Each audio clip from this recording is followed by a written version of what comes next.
What's up, you guys? It's your boy Kyle back at ya. Just wanted to make this video to talk about this new craze on fucking alkaline coffee.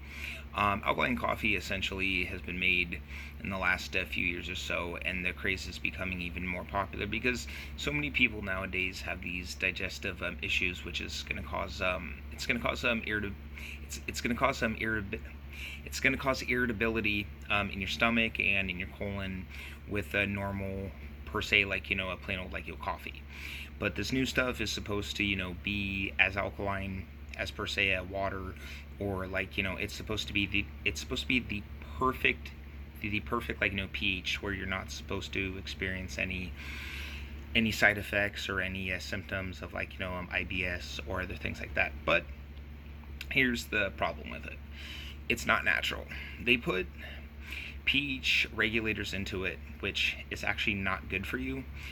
Just like they say when they started to make alkaline water, 8 or 9 years ago, there's a lot of companies who started putting these regulators. They were taking regular tap water, they were putting a regulator to make the pH go up, which is actually not good for you because, once again, it is not natural.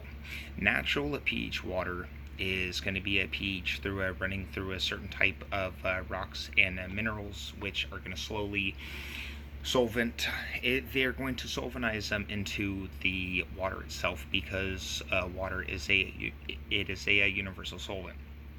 So to get to it is that there's an easier and more natural way to get coffee that's not going to irritate your stomach. And the real trick to it is controlling the flow of the water when you brew it. Because the truth is, and what real coffee science, if you look into, like, Blue Bottle Coffee or any of the high-end, more like scientifically based, like, coffee companies, is that coffee that is underbrewed, or coffee that doesn't have enough water in it, is going to be very, very bitter.